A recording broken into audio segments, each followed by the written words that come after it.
Сотни тысяч россиян не могут выехать не только из Турции и Танзании, но и из некоторых других жарких стран из-за стыковочных рейсов, в основном в Стамбуле.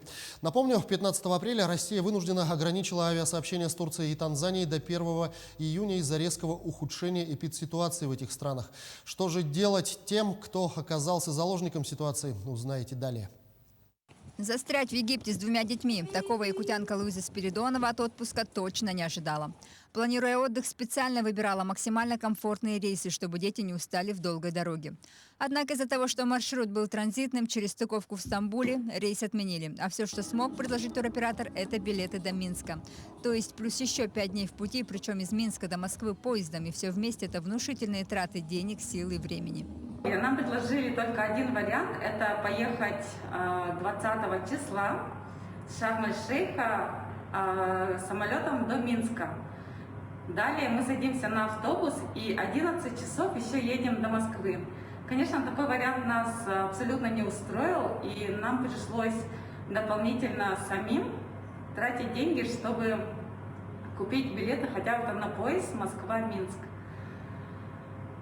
Кроме того, мы понесли очень большие расходы, связанные с жильем.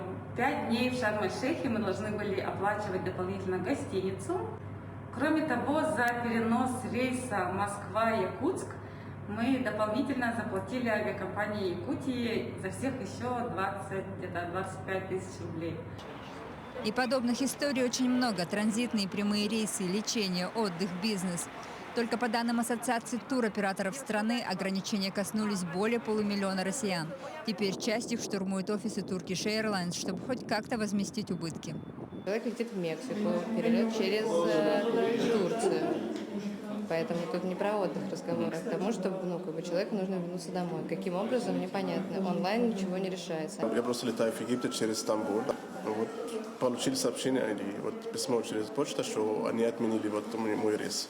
И теперь будем решать вопрос, посмотрим. Или возвращать деньги, или поменять.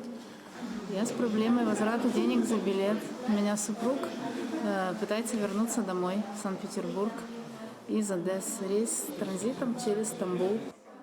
Пострадали, однако, не только туристы, но и продавцы туров. Еще в начале недели в правительстве страны дали поручение Ростуризму подготовить комплекс мер поддержки для турбизнеса.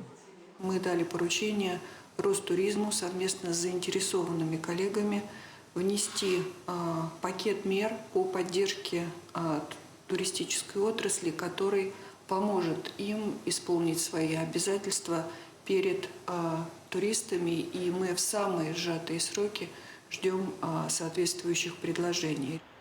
И уже сообщается о том, что возможна отмена взносов в резервный фонд. Также рассматривается субсидия туроператорам за вывозные рейсы по аналогии с прошлым годом. И другие финансовые и нефинансовые меры поддержки. Однако на фоне этих событий появилась еще одна проблема. Цены на отдых в Сочи уже в мае взлетели как минимум на 50%. Отменены полеты в Турцию и Танзанию из-за вспышки заболеваемости COVID-19 в этих странах.